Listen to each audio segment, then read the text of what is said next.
and this is the kind of second part of parallels.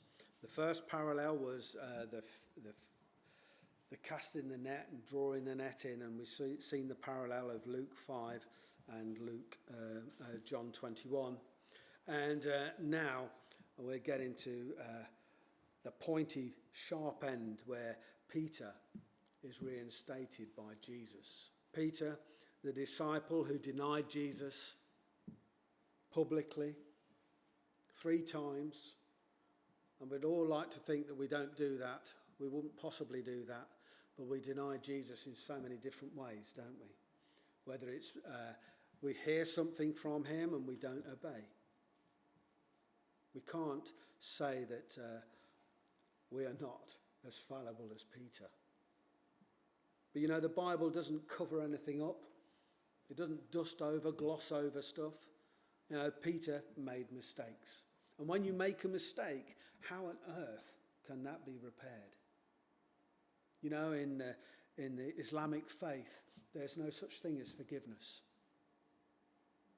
Yeah, I didn't know that until very recently. They don't have a place for forgiveness at all.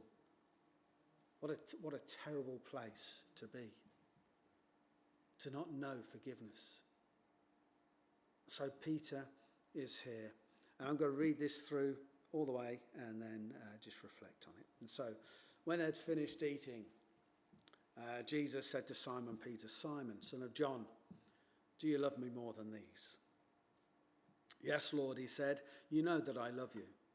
And Jesus said, "Feed my lambs." And again Jesus said, "Simon, son of John, do you love me?" And he answered, "Yes, Lord, you know that I love you."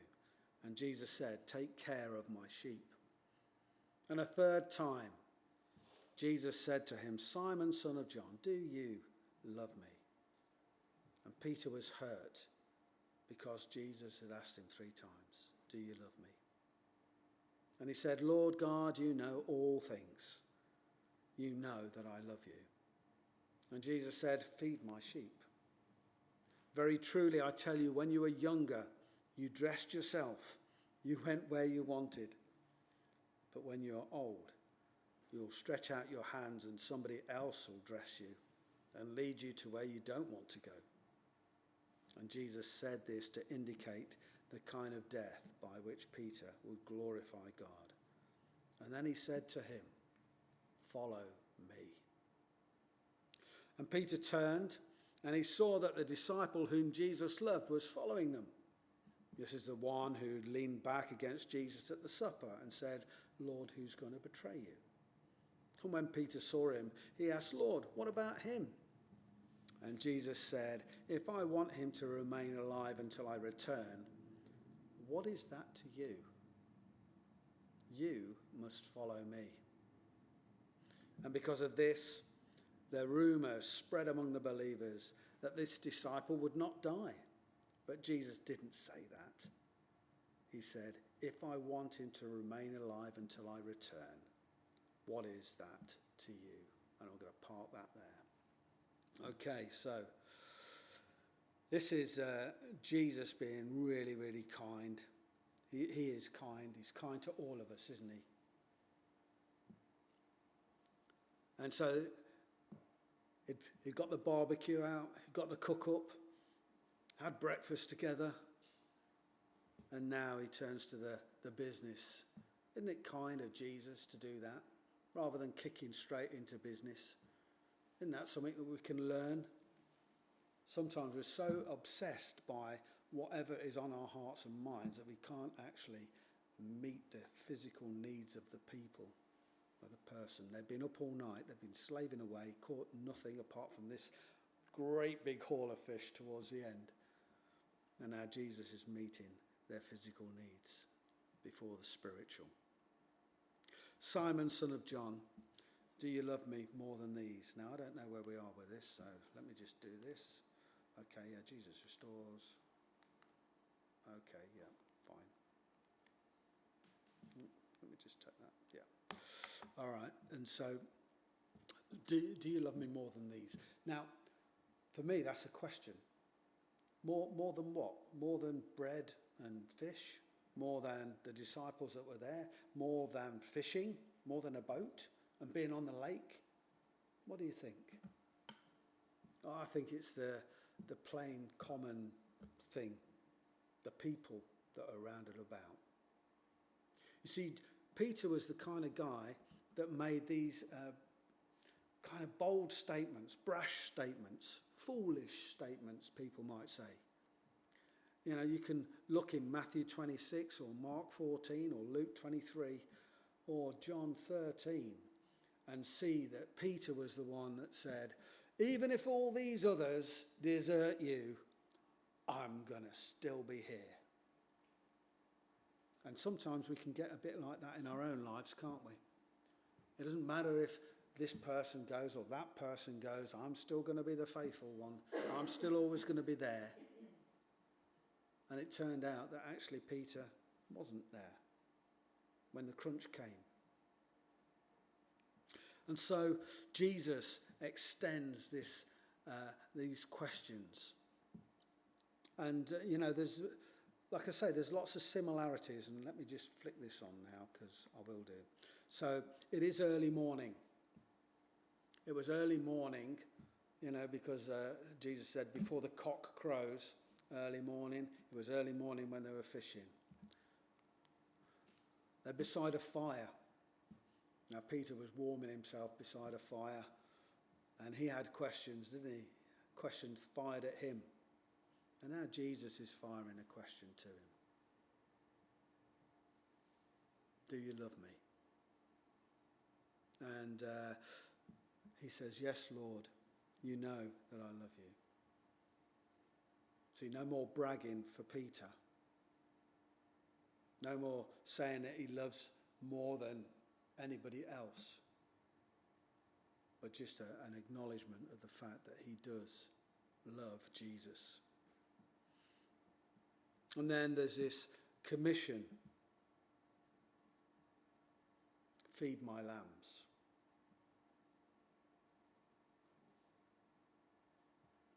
And then Jesus asks again, do you love me?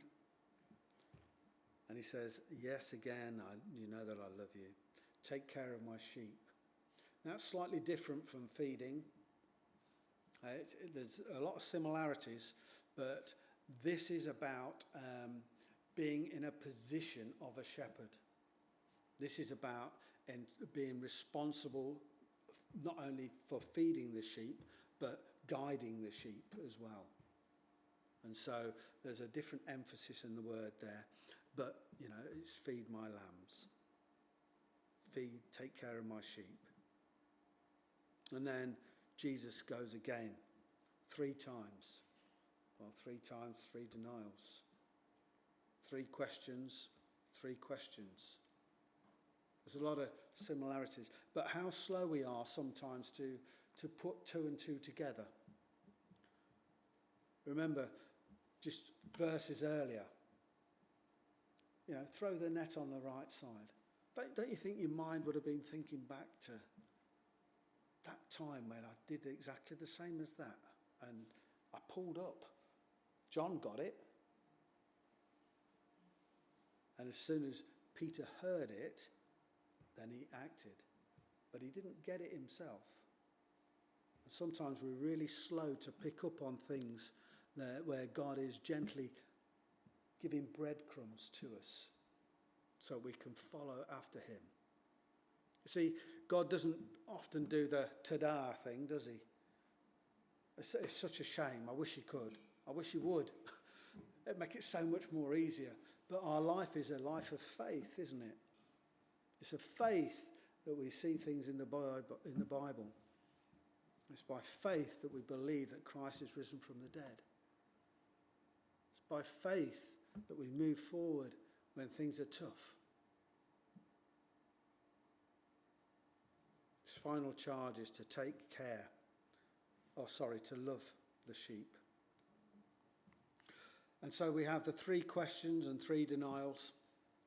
That's in those previous passages. And so Jesus repeats 3 questions, but with 3 commissions. He gives him a sense of purpose. He reappoints him. Your denial is not the end. And if you've let God down in any way, that does not have to be the end. Jesus is always there, reaching out. He might ask some tough questions, but he's there to reappoint and renew. The denial was done by Peter in public, and so the restoration is done in public. I mean, I don't know how Jesus did it. I mean, they're all round this fire, okay? They're all eating, and they're finished eating, and does Jesus smuggle him off somewhere, and they're all earwigging? You know what it's like to earwig on different people's conversations, don't you? No, of course not. You're far too holy for that. But it was done in public, some of this. And you've got to remember as well, all these other disciples, they'd agreed with Peter. They said exactly the same things, but we only pick on Peter. Probably because he had the loudest mouth. But all the disciples said, yeah, we'd do exactly the same, Peter. And he was a leader in it. But they themselves had some guilt to bear. Restored in public. And so Jesus, with that restoration, what does he say? Follow me. And that is what he requires of all of us. You in your individual lives, how are you following after Jesus? Okay, we're a church gathered, and we're seeking to follow Jesus corporately, and that's a great thing. But also there's that individual following. And so what does it mean to follow after Jesus? That follow me is a constant calling. Once it's been given, it's still there. It's a repeated thing, time and time again. But there are times where we need to feel and know that renewed call. There are times where we let ourselves down. We let Jesus down. We let each other down. And it's a place where Jesus would question us and tease us to get back into relationship. I was talking to somebody this week, and they are not following after Jesus as they should be at the moment, and they know that. But Jesus is still calling. The call is still valid. It's up for us to be able to open our hearts to Jesus and allow him in to heal the places that we still hold on to, whether it be unforgiveness or something new that he wants to show and reveal to us. But anyway, Peter turns and saw the disciple whom Jesus loved. Are you the disciple whom Jesus loves? I don't know. I mean, it must have been a really popular, they all knew it. They all knew John was the one that Jesus loved. How does that make you feel?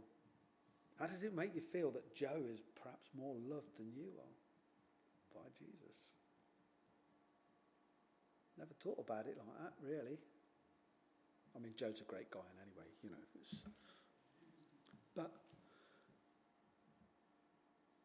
But sometimes when we look at each other, when we can make false kind of judgments and stuff like that. And Jesus, we know that Jesus, well, even in this story, we got Simon Peter.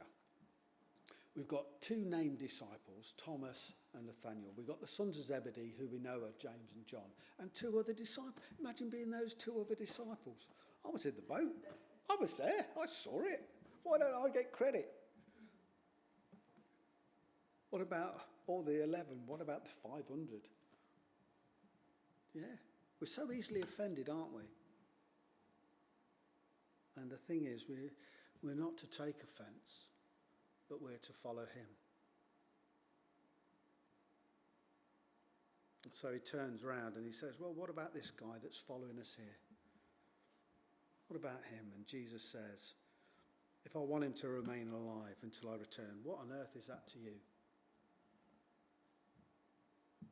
And we have to be very careful that we follow Jesus for ourselves, rather than asking any question about anybody else. The only reason that I can follow after Jesus is because of his grace and mercy. It is nothing that I have done. It really isn't.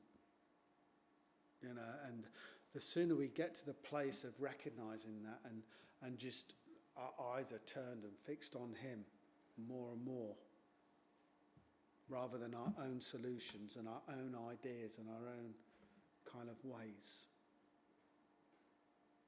And the more we'll know of him and be able to hear from him as well.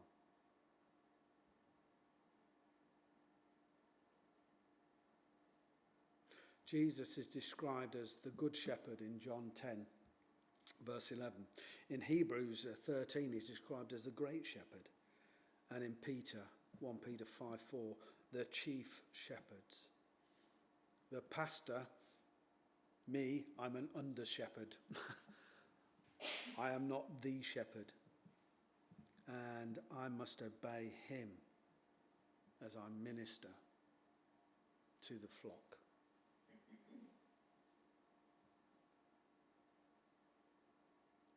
Feed the sheep, take care of the sheep, guide the sheep, lead the sheep. These are all things that Peter's commissioned to do. And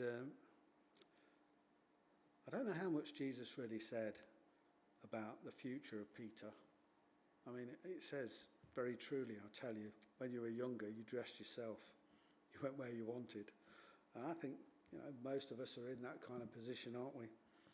But then when you get old, you'll stretch out your hands and somebody else will dress you. I hope they know your fashion sense. Somebody else will lead you where you don't want to go. I mean, what a nightmare. Growing old is horrible. It really is. You have to, but I think it's God's way. It's God's way of preparing you for heaven. That's what I've always said. Because we don't rely on ourselves. And we have to rely on others. And definitely need to rely more on him. When you were young, you dressed yourself, you did what you wanted. Well, I pray God's strength and health upon you all, that you continue to be young. And that he'll give us grace when we're older and things are done for us.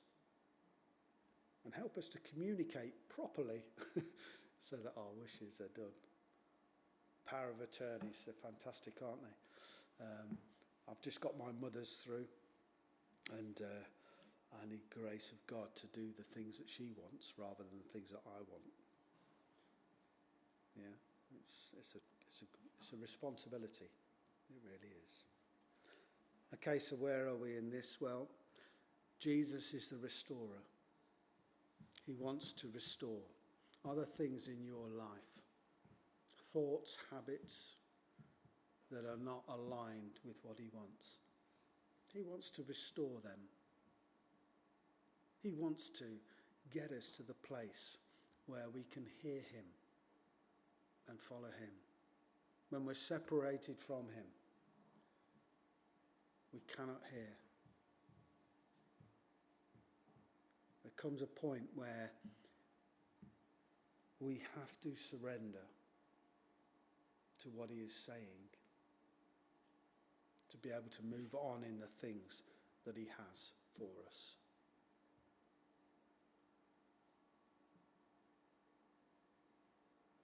Jesus is asking you, do you love me?